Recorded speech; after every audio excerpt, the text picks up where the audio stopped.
Good afternoon and welcome to yet another extremely timely and topical EMET webinar. It's my extreme pleasure to be able to introduce you to a very old friend, Itamar Marcus. Itamar Marcus started Palestinian Media Watch about 25 years ago, a quarter of a century, where he and his team have been following assiduously the statements of the Palestinians in their media, on their textbooks, on their websites, and has probably developed the most in-depth analysis and understanding of what's going on in Palestinian society. He has testified before the Senate Health, Education, Labor, and Pension Committee on what's going on in the Palestinian textbooks. He has testified before the European Union and Brussels and many European capitals.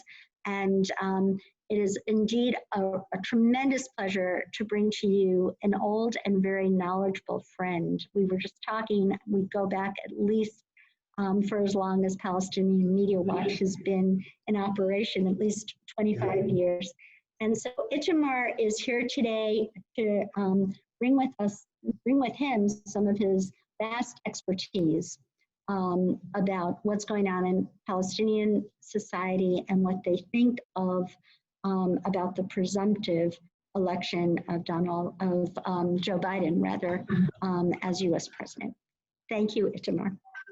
Thank you very much, Sarah. Thank you very much for inviting me. The work that you do and EMET does in Washington is really fantastic. It's really very valuable for Israel, and it's always a pleasure to do things when Palestinian Media Watch can partner with you. Now, when I open up, I'm going to share my screen here, my PowerPoint presentation. Okay, and here we go.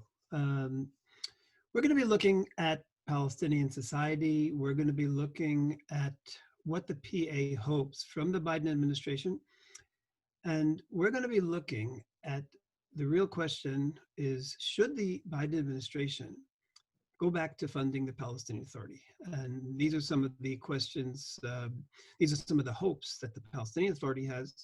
And I want to show you what's going on in the Palestinian world.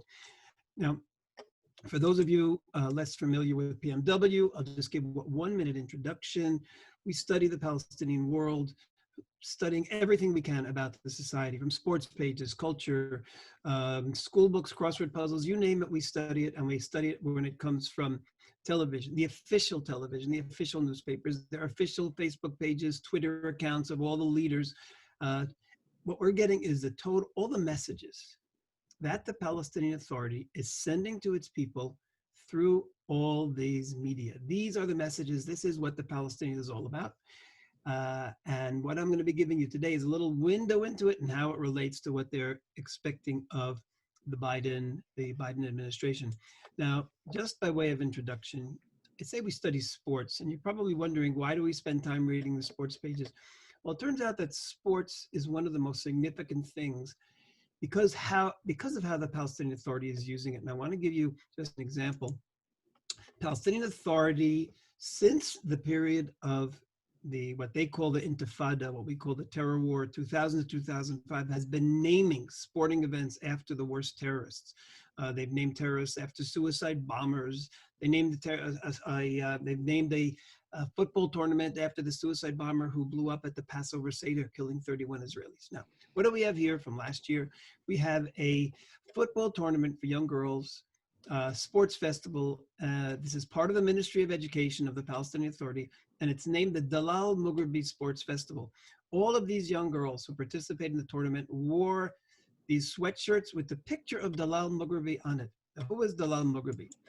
She hijacked this bus in 1978, murdered these 12 children in addition to 25 adults. It was the worst terror attack in Israel's history.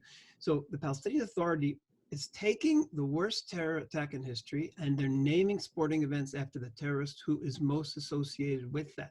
Giving the children, giving their adults a message through sports that if you kill Israelis, you're a Palestinian hero. We have documented dozens and dozens and dozens of examples like this of the worst terrorists all through the years. And as I say, it is continuing literally until today. I just want to show you that this naming is not just an issue of sports. I'll give you one examples from schools.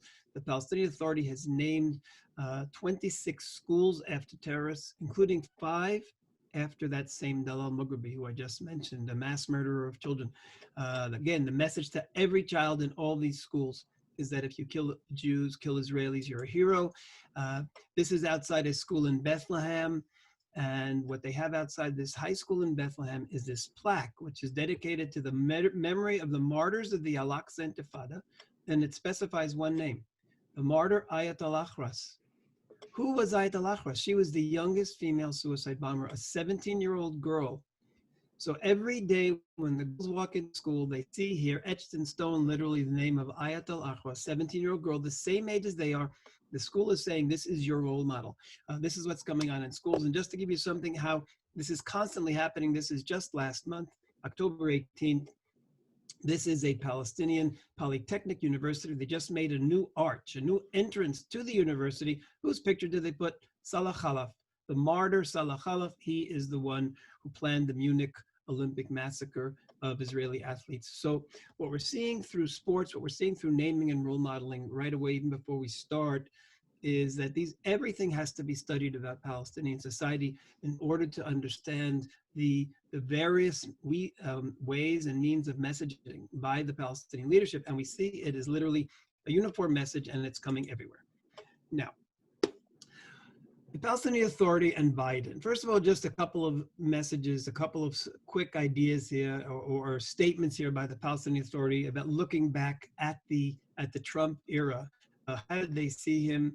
This is from the official newspaper just a few days ago. The sun is setting on the American president, Donald Trump, who sowed destruction and ruin on the face of the earth, premeditatedly destroyed the central pillars of the peace process.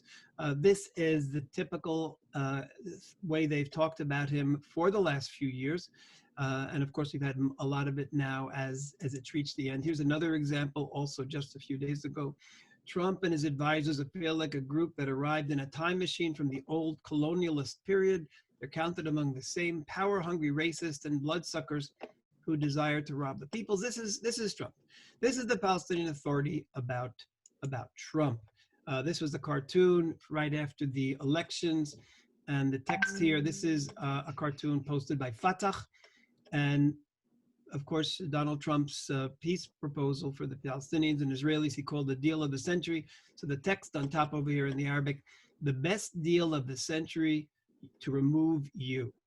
That's the best deal of the century. So this is the Palestinian Authority about Trump. Okay, let's get forward. How does the Palestinian Authority look on Biden, and what are they hoping to have different in the next 4 years?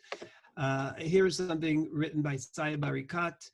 Saeb Arikat, as you know, recently died of COVID-19 in an Israeli hospital, but this is going a few months back, and he was talking in anticipation of the elections, and he said, I'm certain that if Joe Biden or any other president rises, the first thing the person will do is to declare the deal of the century is off the table because they have issued statements. Now, the PA was against the deal of the century primarily because it not only didn't it solve all the things that they wanted in terms of refugees, Jerusalem, etc., because it recognized that Israel has 800,000 Israelis who are living in Judea and Samaria and Jerusalem that were over the ceasefire lines of 1949 in Judea and Samaria, what they call the West Bank.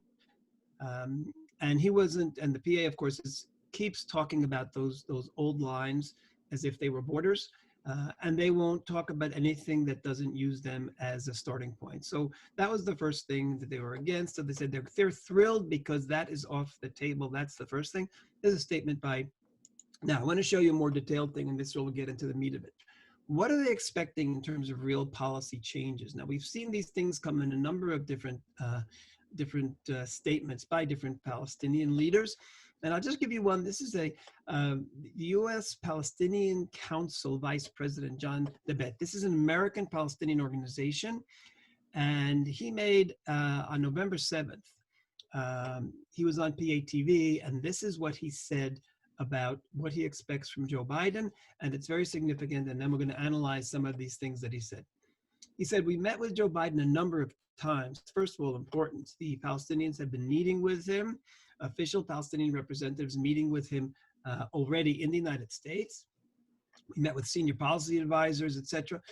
We've received promises from Biden's senior advisors that in the near future, after Biden will be sworn in to become president, we'll be in contact with the senior advisors in order to have a constant dialogue. So this is the first thing. They're establishing a way of conversation. Now, what have we obtained so far from Biden? And this is important. Biden will work to restore the funding, and this is all direct quotes. Biden will work to restore the funding to UNRWA. Biden will work to restore the funding to the Palestinian people, which means the Palestinian Authority. Biden promised us to open the Palestinian representative station in Washington, to reopen the American consulate in Jerusalem, and he gave us the right to participate, this is significant, in the BDS boycott campaign in the United States, which is very interesting because, of course, you know that so many states legislators have actually prohibited organizations that are connected. They defined it as anti-Semitism and prohibited it in many states. And here, Biden gave them the right to participate. In other words, Biden is not going to support it. I think he was being honest here. Biden isn't going to support it, but he's going to give them the right to participate in the boycott campaign. Now, I'll quickly mention 3 and 4 as well. He promised to reopen the American consulate. That's quite an easy thing to do. Opening the office in Washington is probably also a relatively simple thing to do. I want to focus on the 2 things connected to money and big money and see how, is this, first of all, the right thing to do? Is it an American interest? Can he do it? And I'll start with the first item here. Biden will work to restore the funding to UNRWA. Now, first of all, I want you to understand what that means, restore. I want you to look at what funding was to UNRWA under the Obama administration. These are the 8 years of the Obama administration. The total funding was $2.4 billion in 8 years. That's an enormous, enormous amount of money. This is how much it was in US dollars. This is from a government website.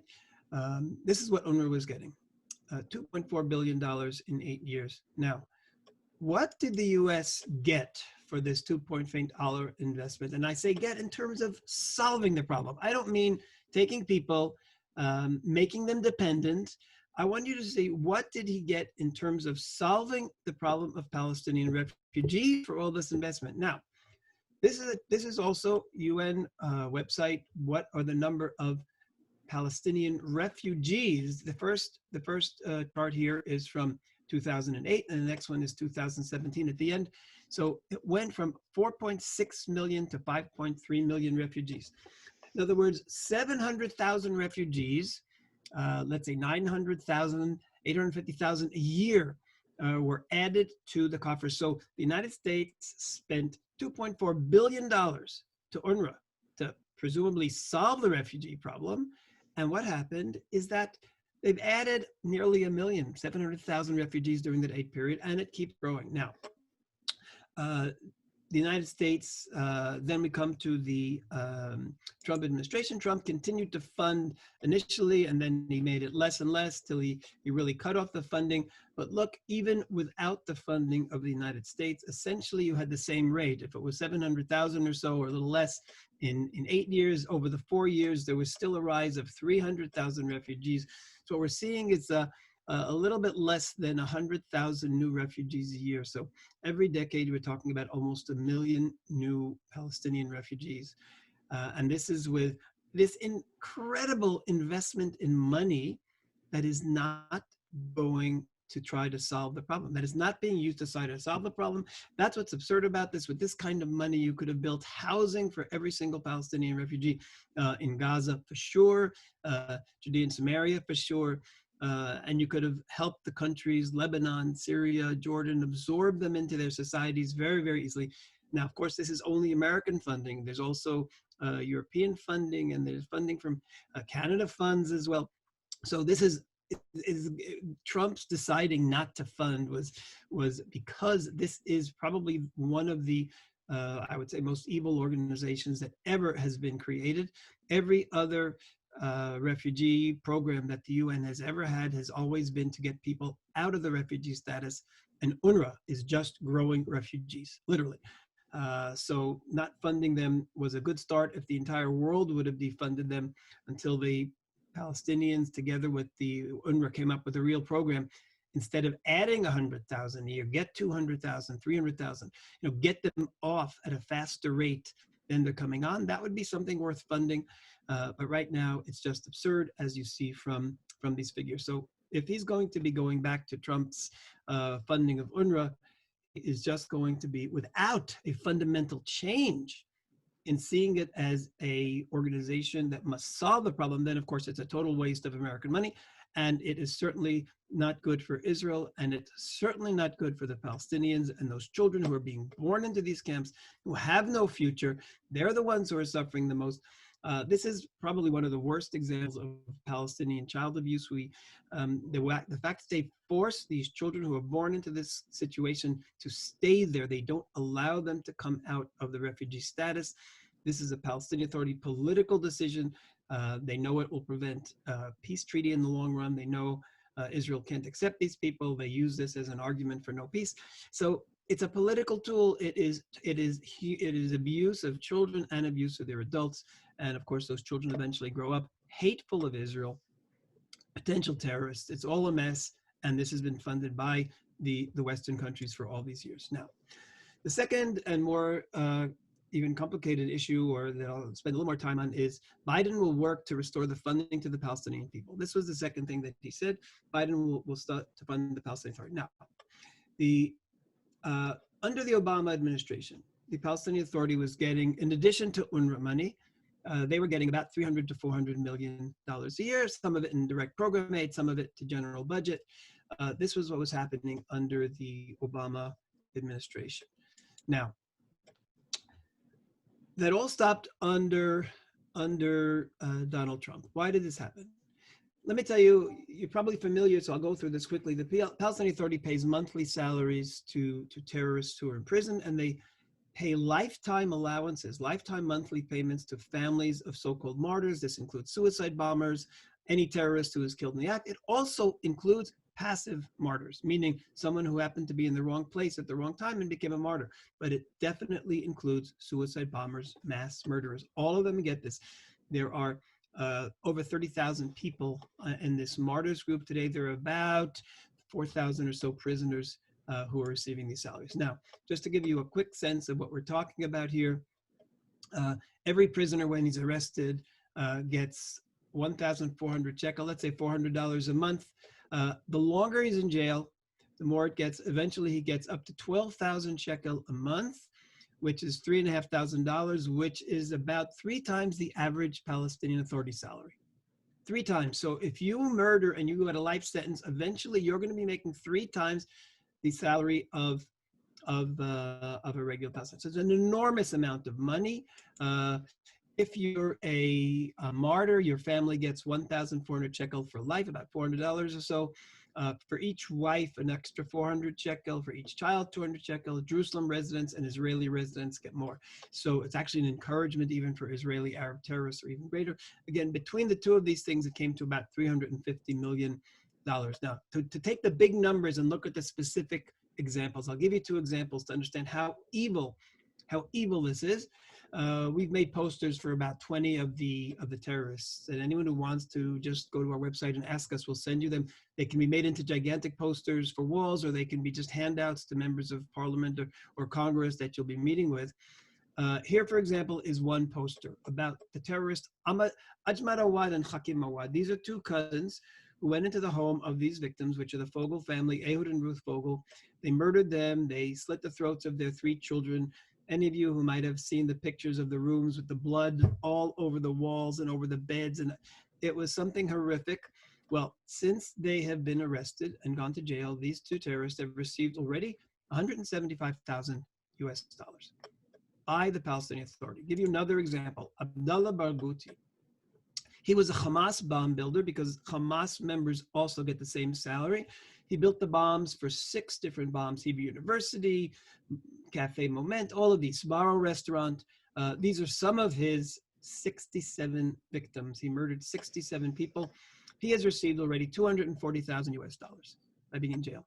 So this is the vast amounts of money that these terrorists are receiving. Now, they're not just receiving them. The United States, Israel, Europe everybody's been putting pressure on the Palestinian Authority to stop this. I want to show you why they don't stop. This is Mahmoud Abbas, soon after the Taylor Force Act, which I'll talk about in a moment, was passed, prohibiting funding the PA because of this.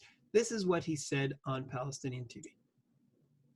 لو عندنا قرش واحد فقط اللي يصرف على الشهداء والأسرى وبعدين باقي الناس يصرف عليهم. هذه مجموعة كوكبة نحن نقدرها ونحترمها ونحن نعرف. Okay, even if we have one penny, we're going to spend it on terrorists. Why is that where he's spending his money? Every time he has financial crisis, he begs the United States, he begs the European, why don't you stop spending this 350 million? No, if we have one penny left, it's going to these people. And then he finishes this talk with these words: we view the martyrs and prisoners as stars in the sky of the Palestinian people. The sky of the Palestinian people's struggle, they have priority in everything. Anyone who listens to this, I mean, could you imagine? It's just absurd that somebody would want to fund the Palestinian Authority when their leader is saying that the most important people in Palestinian society are murderers, killers. These are the most important people, and we're going to fund them even if we have no money left. It's absurd that anyone would want to fund them. They're not worthy of being funded, but this is a situation we're dealing with now, and we've been dealing with for years now. This is such an important and sensitive issue for me at Palestinian Media Watch, and I'll have to tell you why, because we're the ones who discovered this. The world would not even know about this today if we hadn't started reporting on this. This is an article, this was the front page of the Jerusalem Post. Soon after we discovered this, I went to Washington, and the headline here was: Congress is told that funding PA, by funding the Palestinian Authority, the US is paying salaries of jailed terrorists. PMW behind efforts to get Washington to cut off funding, to cut off support to Palestinians. You know the date of this? July 2011. That's when we started this fight, literally 2011. And then we started traveling around the world to every parliament. Literally in Europe, we had fantastic responses. People put pressure. A lot of parliaments started cutting off funding. Our first success in Congress, we had many debates in Congress, many hearings in Congress. The first actual legislation was in 2016, long before the Taylor Force Act, before anyone else was involved. And here in the Foreign Ops Bill, they said that that any assistance to the Palestinian Authority, there would be a reduction by the amount as they provide as payments for terror. So this, under the Obama administration, and because it was part of the Foreign Ops Bill, it was signed along with everything else. So from 2016 onward, the Obama administration was supposed to deduct about $300 million or so from its aid to the Palestinian Authority. They ignored this law completely. Completely ignored this law. It was on the books, and yet they got the full salaries every year. They got the full money every year. They paid salaries. Obama administration gave money. Don't know exactly how and why the members of Congress who worked on this bill, why they didn't fight against it, but that's what happened. Now, in 2018, the Taylor Force Act was passed, and this again, we passed the material on to members of Congress. We did all the documentation, we had all the proof, and we had all the laws of the Palestinian Authority, and it was passed. Now, after it was passed, it gave the Palestinian Authority a very short, 3 months, I think, the Congress, they had to be reported. So we sent a letter to the Secretary of State as soon as that period was over, where the PA had to stop paying salaries. We sent him a letter proving that the PA continued to pay salaries, and we wrote, and then the Washington Free Beacon reported on this: we urge you to immediately suspend all aid payments to the PA. This was our letter. A few days later, we sent this to members of Congress as well. 14 members of Congress quoted our findings, and they all signed demanding that they cut off all funding, and they did. And the Obama administration did. They cut off funding to the Palestinian Authority. It wasn't only in the US. I'll just give you one example. In England, for example, in the Daily Mail, the Sunday Mail, we got a front page story: UK aid to terrorists, and we had 2 full pages inside. We had this all through Europe. The entire world was coming down on the Palestinian Authority, cutting off funding, moving funding into different things, all because of these salaries. 4 countries have cut off funding completely. The United States, the Netherlands did it. This was 2 weeks after I spoke in Parliament there. Parliament voted 96 to 54 to cut off funding. Australia also, 2 weeks after a delegation of Australians were in Israel and met with me, they cut off funding there. Canada likewise has cut off funding. All of these countries don't give the PA money because of salaries. Australia and Canada fund UNRWA, but they don't give any money to the PA. They don't want their money going to salaries to terrorists. Now, what's the situation today? Today, salaries to terrorists are, in 2018, this is specifically terrorists, it came to 502 million shekels. So we're talking about, say, 150 or so million dollars a year. The next year, 2019, which is what we have the full year on, it went even up. So the Palestinian Authority continues to ignore, like Abbas said, we don't care what anybody says. We're going to continue paying salaries to terrorists. Today, because of this, the Palestinian Authority receives no United States funding. Now, should the Palestinian Authority, let's say the Biden administration decides to, if they end up having the majority in the Senate, the even Senate, and they actually cancel the Taylor Force Act, should the PA be eligible? I want to show you that they're still not eligible really to get American funding. And this is a report that we are going to write now and send to Congress, but it's based on a report that we did for Europe. And this is just a few months ago in June, I gave a lecture to members of European Parliament by Zoom. It was called 2 Loopholes in European Union Anti-Terror Funding Laws. And we didn't write this about the United States because the United States wasn't giving money, but we're going to do the equivalent report for the United States if they go about canceling Taylor Force. And what did we show in this report? We showed that the Palestinian Authority transferred over, we took 10-year period or 9-year period, 2011, 2018, which is what we had the final documents on, transferred over close to 4 billion shekel to what they call on their budget PLO institutions. Now, what's happening there is as follows. International aid goes to the PA, and here there's a certain amount of there's a certain amount of transparency. The PLO gives this 4 billion shekel to the PA gives it to the PLO. The PLO, there's no transparency. They can do whatever they want with it. And who does the PLO give it to? The PLO is made up of designated terror organizations. Now, what do I mean by that? This is the PLO website. It still exists right now. This is current website. This here is the symbol of the PFLP. This is the symbol of Fatah.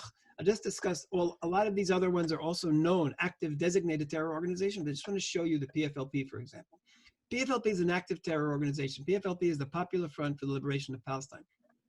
Last year, this young Israeli girl, 17-year-old, was murdered by a bomb that was planted near a pool.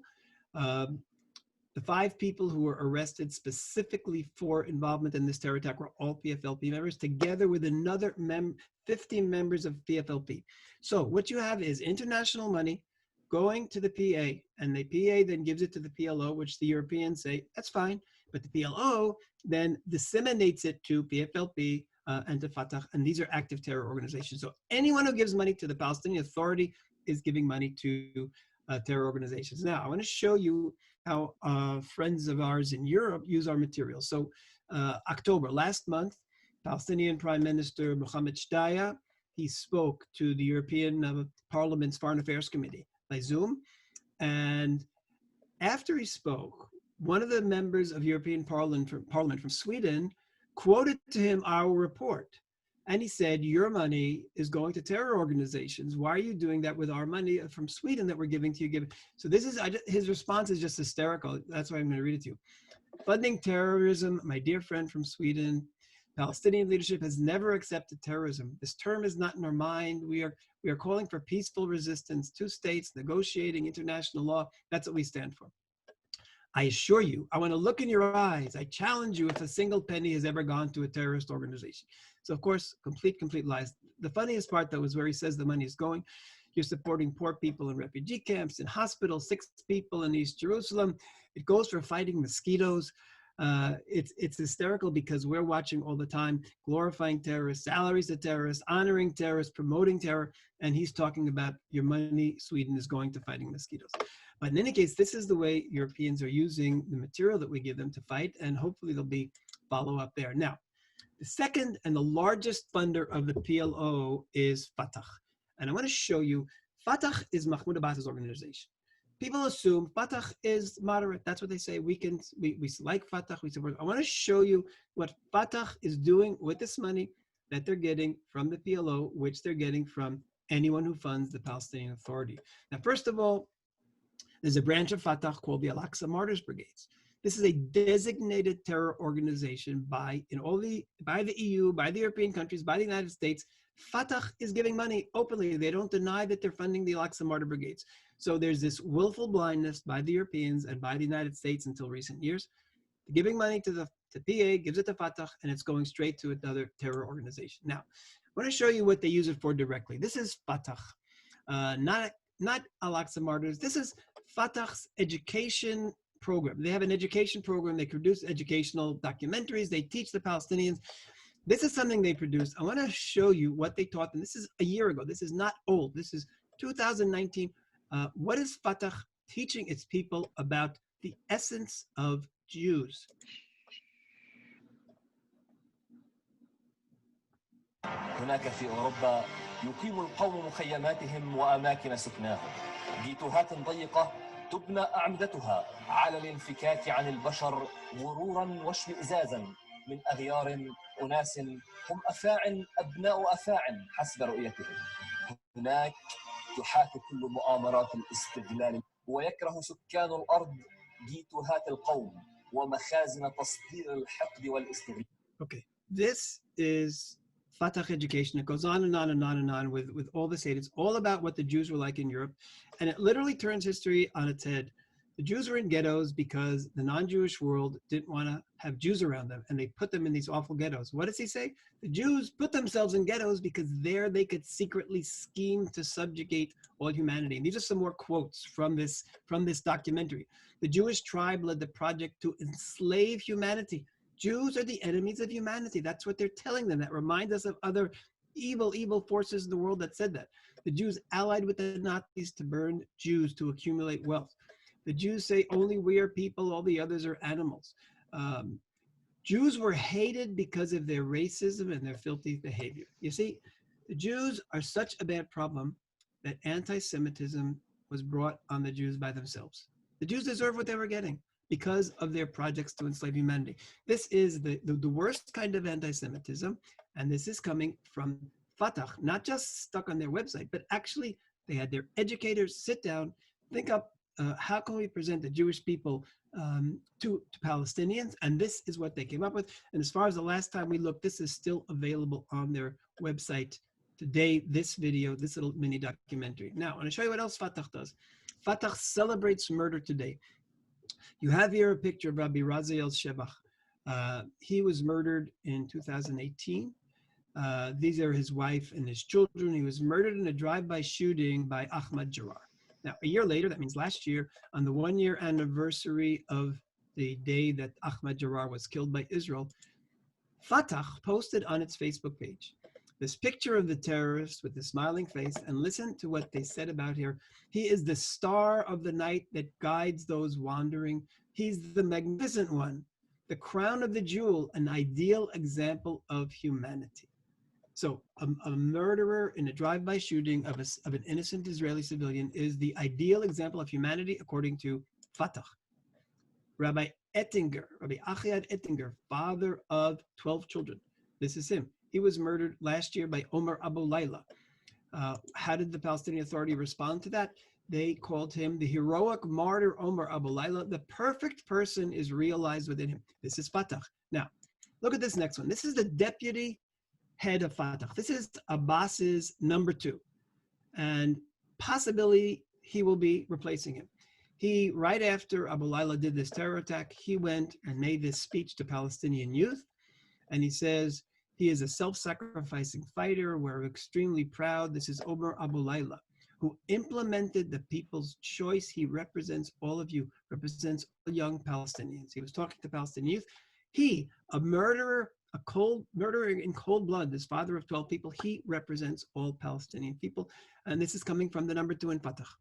And this is what people have to understand. We're not dealing with a moderate organization. We're dealing with a terror organization. It's not only funding them, but it's telling its people that murderers are Palestinian heroes. I'll give you one more example because it includes the religious side, which is so important for Palestinians. 2 years ago, Kim, mother of a 15-month-old, and Ziv, a father of 3, they worked in Barkan, a co-worker. Barkan is the center north of Jerusalem where Arab Palestinians and Israelis worked together for many years. Palestinian terrorist came in. He was a co-worker of theirs. He came in with a rifle. He murdered Ziv, and then he tied her up. He didn't know what to do with her. He made some phone calls. They said, kill her. So while she was tied up on the ground, literally, he executed her. This is what Ashraf Na'ala did. Now, he escaped, and he was actually free for about 2 months till he was killed. After a month and a half, Fatah put this post on its Facebook page, and this is what's so shocking. The wanted one, Ashraf Na'ala, Allah is protecting you and taking care of you.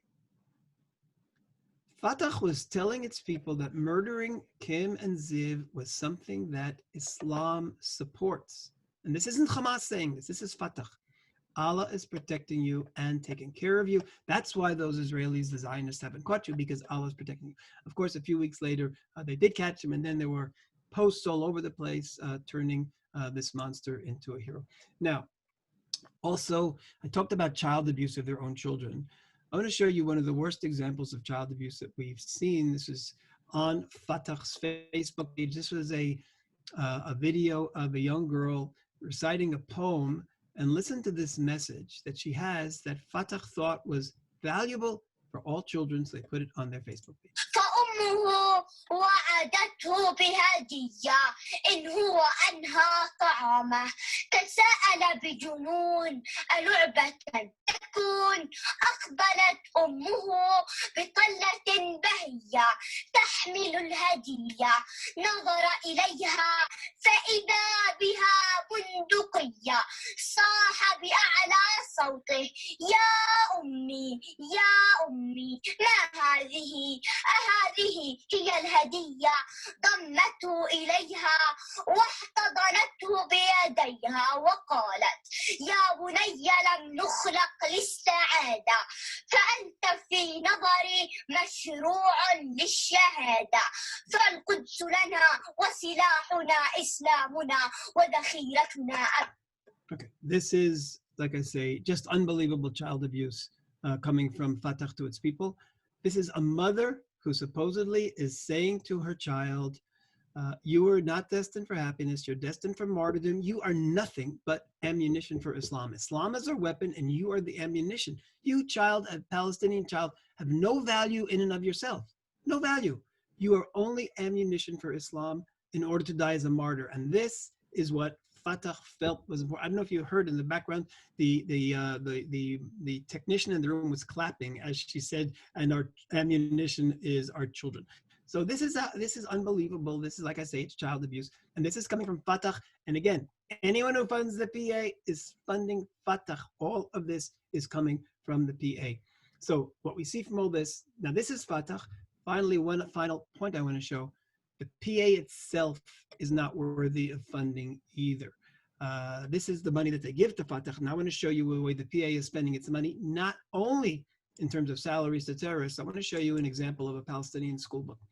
I mentioned before Dalal Mugubi. Dalal Mugubi hijacked a bus, killed 12 Israeli children and 25 adults. This is what it says in a Palestinian school book about her. Heroes have an important position in every nation. We're proud of them, sing their praise, etc. Everyone wishes to be like them. And then it gives examples. One of the examples, who has forgotten Dalal Mugubi? Everyone wishes to be like them. Who has forgotten Dalal Mugubi? You, Palestinian child, are supposed to be like Dalal Mugubi. It is black on white, mass murderer of children in a Palestinian school book. What age, kids? This is 5th grade. These are 11-year-old children who are being told this. This whole article, this whole story here about heroes ends with these words. Bravo to the heroes and scorn to the cowards. Scorn to the cowards. You 11-year-old child, you don't want to die in a terror attack like Dalal Mugubi killing Israelis? Well, you're a coward, and scorn to you. This is the message to 11-year-olds. This, again, is what foreign funding is doing in the Palestinian Authority. I want to leave time for questions, so I'm not going to play this video and a few others. I'll go through them quickly, but Abbas's advisor on TV, this is his advisor on Islam. He went on TV and he said, There is nothing new in the conflict with Palestinians and Israelis today. It's the historic conflict between truth, falsehood, and Satan and their supporters. And then Israel is Satan's project. It's Allah's project versus Satan's project. Israel is Satan's project. We are Satan's partner in the world. The problem is not land. The problem is Jews. This is coming from the top religious figure in the Palestinian Authority. The problem is Jews. And this is on official PA TV.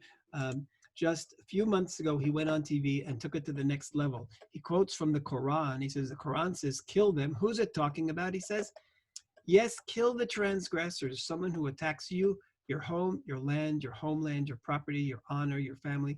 He lists 10 things here, all of which they accuse Israelis of doing. And then he's saying, this is what the Quran is saying, kill them. And then he ends up with, kill them wherever you find them. Top religious figure saying if someone is taking your homeland, taking your rights, your property, you have a right to kill them. So if you wonder why Palestinians kill Israelis, and if you wonder why Fatah said that Allah thinks that the murder of those 2 young people, that Allah is protecting him, it's because this is their attitude. Their attitude is that every single Israeli is worthy of death, and it's coming from, like I say, the top people in the Palestinian Authority. They also teach killing. Again, this is Palestinian Authority. They teach it with music. This is one music video. These are all music videos from this year that appeared numerous times on Palestinian TV. This great people fights with daggers, knives, and cannon shells. Again, I'm not going to play it because I want to leave time for questions. Here's another video. Allah is stronger and greater than the children of Zion. This is, again, song on Palestinian TV. Here on Palestinian TV numerous times this year. Jihad is necessary. The oppressors have gone too far. Jihad is necessary, and so many other examples like this. So they've got the religious figure telling you have a right to go out and kill Jews. You have to kill them if they take these things. And then they teach it to young people through music. So you're getting it to every different part of society. You're all getting the same messages. Finally, I will touch on the land issue. Palestinian Authority tells Washington, we want West Bank, Gaza Strip. We want West Bank. What do they tell the real people? I'm just going to give you a few examples, all from the last few weeks. October 28th, just a few weeks ago, this is what Fatah posted on their Facebook page.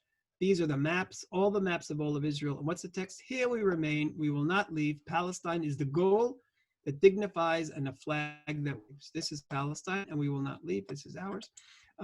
This is from Mahmoud Halabush again. This is Abbas's advisor. And it says here on top, it was called Palestine, it is called Palestine, and it will be called Palestine until the promise of Allah arrives. It was Palestine forever. And this is the map that they show. This is a Palestinian textbook. This is the geographical area of the state of Palestine. No questions about this, the Palestinian flag covering it all. And this is a fascinating one. I will play this one for you. This was a Palestinian teacher who did an exhibit in her school, and this is what she was teaching the children. I want you to see what they're teaching, not just in the textbooks, but in an exhibit in the school, and then how the principal of the entire school is involved in this. Okay, so just stop it for a second. What you see here is a map of all of Israel, Tiberias, Haifa. Here you've got Judea, Samaria, West Bank, Ramallah. There are Israeli flags all over the place, and every Israeli flag is ripped in half. They've got the Palestinian flag on top. The Israeli flag ripped in half symbolizes the end of Israeli rule, even here from Haifa down to the bottom.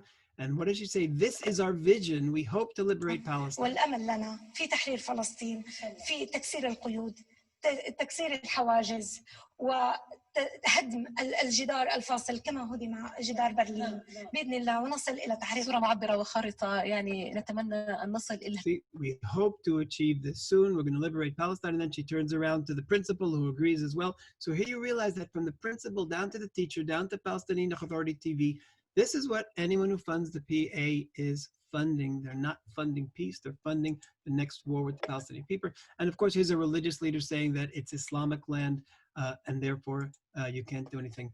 My question is, will the Biden administration demand that all of this be corrected before reinstating funding? Does he want American money to fund anti-Semitism, teaching that Jews are the most evil people in the world, a threat to all humanity, trying to subjugate humanity, that Jews have to be killed? Do they want to fund celebrating the murder of Jews? All of this is happening today, in addition to funding the salaries of terrorists. We have to hope that we can get this message to the Biden administration, and we're going to try to, as soon as possible, get meetings with key, in fact, maybe Sarah, you could help us with this. I'd love to get to some of the key transition people in the Democratic Party. I know a lot of people are very hateful of Israel and anti-Israel because of lack of information and false information. And I'd love to make a point of getting this to those right people. So maybe we could collaborate on something like that. And the final thing before questions is anyone who wants a copy of this presentation, you can either send us by WhatsApp, although you might not have our WhatsApp, just send an email to pmw@palwatch.org and we will send you a full copy of this presentation. I thank you very much. Thank you so much. First of all, this was excellent, as depressing as always, and as comprehensive as always. You know, we were with you for so many years, and you were the person that discovered this, first of all, the scale of the salaries to the martyrs, the so-called martyrs and the prisoners. And we started working immediately to pass the Taylor Force Act in its original form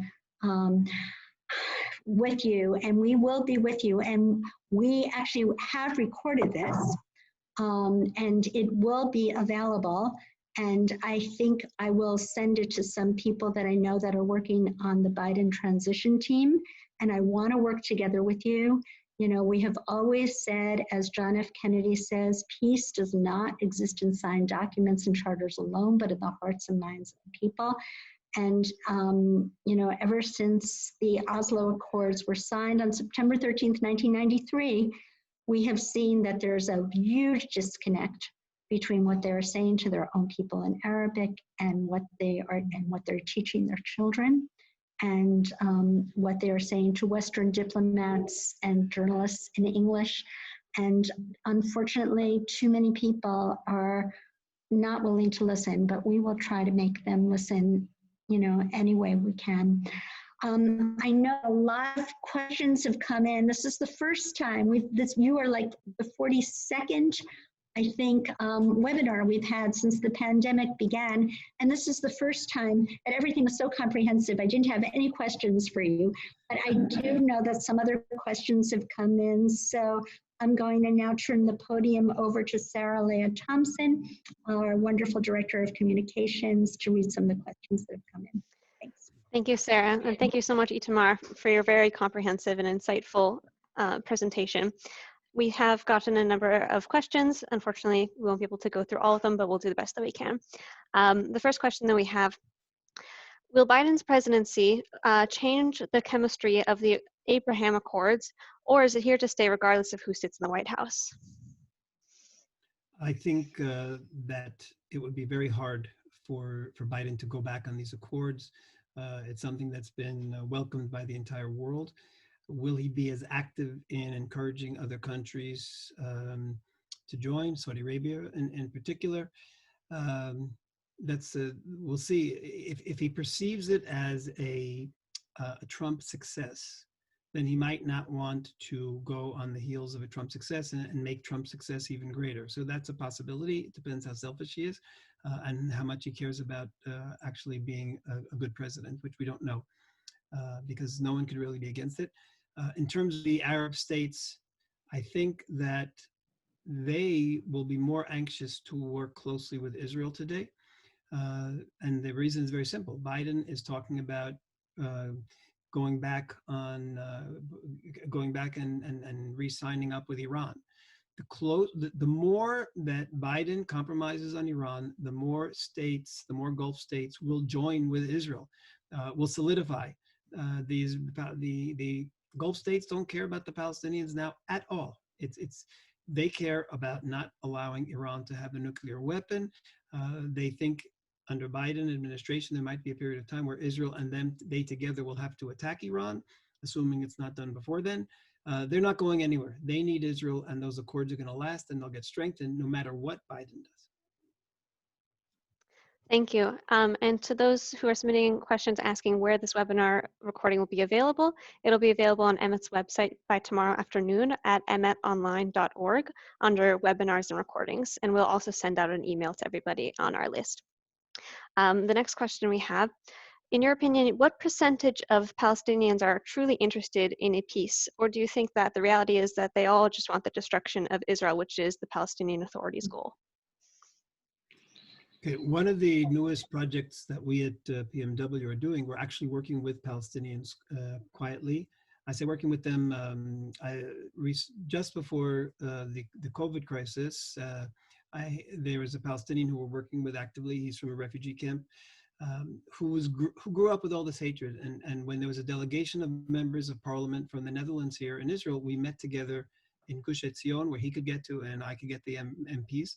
I made a short presentation, a 20-minute presentation, and he spoke 20 minutes about his life as a Palestinian, growing up on this hatred, and then he met an Israeli, and now he realized his whole life had been a lie. And the combination was amazing. The combination was amazing. There are other Palestinians like him who really want peace with Israel. He is desperate not to have a Palestinian state. He said, he told the MPs, don't give me a state with these people. I could never live in that state. I want us to be connected to Israel. It's a free state. It's a democracy. They care about the Arab people much more than the Palestinian leadership cares about us. This was his statement. Now we're working with him and many. There are many like him. What percentage of the Palestinian population does he represent? It's difficult to say. And one of the reasons it's difficult, I asked him that same question, how many people do you represent? And he says, I don't know because I'm afraid to tell people my opinions because I could end up in a Palestinian jail being tortured. So that is the reality for Palestinians. Even if they want to befriend Israelis, they can't let their friends know about it because it could be fatal. Right. Thank you. And could you repeat the email address for people to reach out to for the presentation? So they should write to pmw@palwatch.org. That's PALWATCH.org. Perfect. Thank you. The next question, has anything been done by the Trump administration over the past 4 years to try to end the incitement, the biased textbooks, and the anti-Israel propaganda? Has there been an effort in the UAE, Bahrain, or other Abraham Accord states to change their incitement?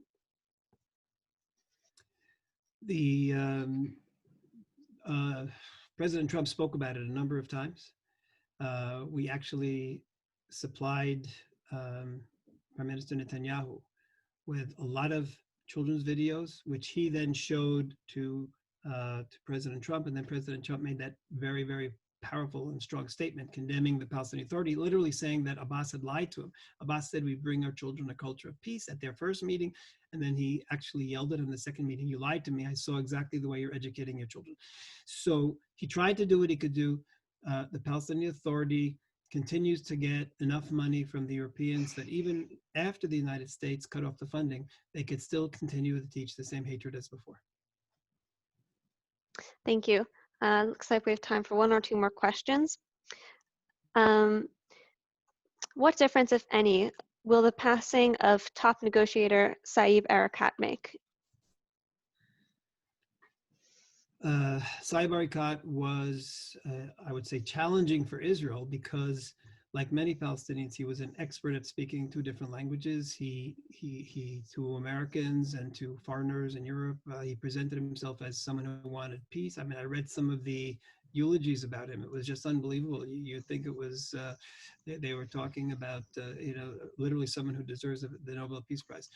And we saw what he was saying amongst their own people.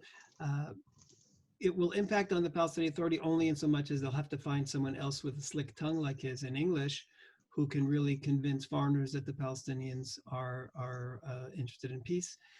We'll see. Meantime, right now, I don't see anyone in particular coming up. There's one possibility, Hanan Ashrawi. I don't know if she will be as effective as him, but it's possible she'll take the role that he was taking. Thank you. Another question.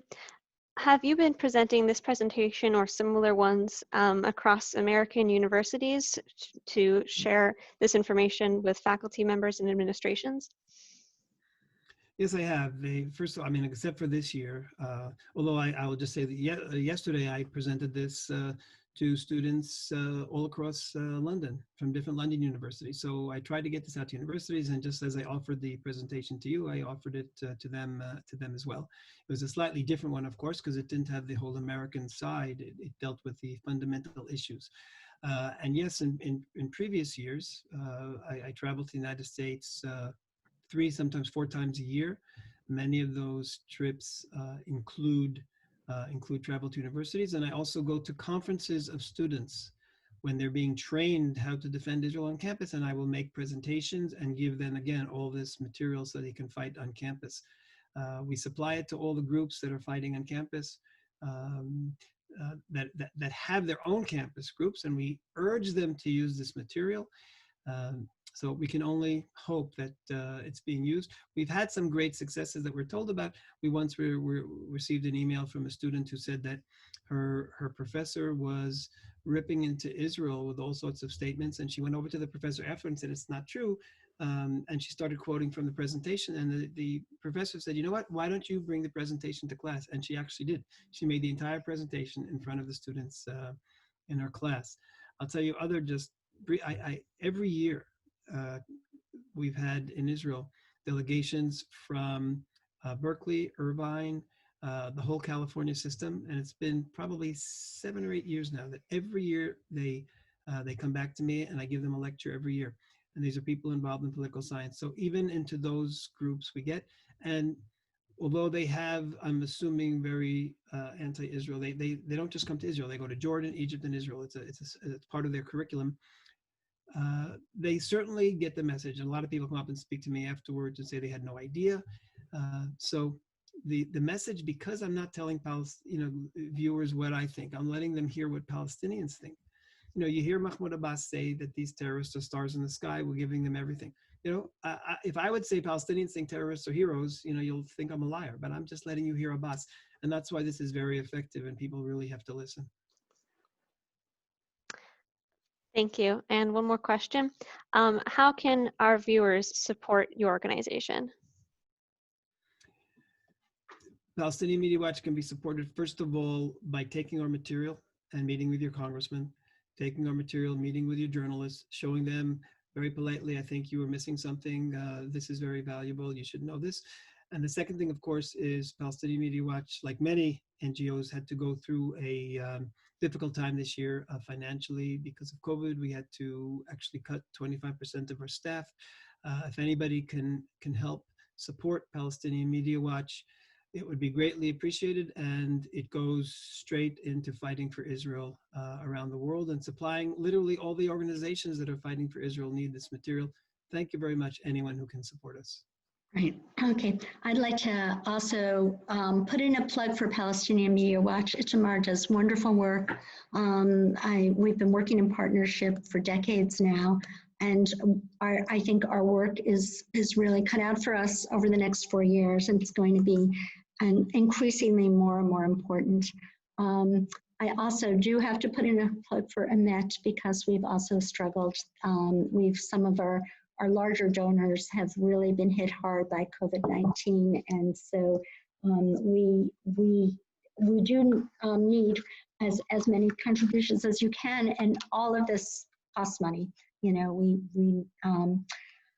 We have a staff, and we must pay our salaries, etc., and it's very, very important. But I do promise you this, that we will work as hard as we can. The name of our organization is EMET, Truth, and we're predicated on getting the truth out. We do this a number of ways. We have a number of phone conversations or Zoom meetings several times a day with members of Congress or their staffers, mostly their foreign policy staffers. And we have wonderful webinars like this, and we write and publish constantly. I do have to say on 2 things. One is next week on Tuesday, the 24th at 12 noon, we're going to be having a webinar on the view from Israel about the presumptive election of Joe Biden with Ambassador Yoram Ettinger, Alex Treman of JNS, an editor, Jerusalem editor of JNS, and the widely published journalist Ruthie Blum. And the following week, we're in for a special treat on the 30th when we're going to have Natan Sharansky and Gil Troy who will be talking about their newest book and some of Natan Sharansky's experiences in life. The day after that is Giving Tuesday. You know, we at EMET believe that ideas are paramount. Revolutions are caused by ideas, and that the truth shall set us all free. And we really do need your support. So don't forget that the Tuesday after Thanksgiving is Giving Tuesday. So please, if you can, support Palestinian Media Watch with their wonderful work on Giving Tuesday or anytime, and support EMET as well on Giving Tuesday. And you can go to www.emetonline.org for EMET. And Itamar, your website again is? palwatch.org. Wonderful. Thank you so much, Itamar, and keep up the excellent, excellent work. And thank you, Sarah.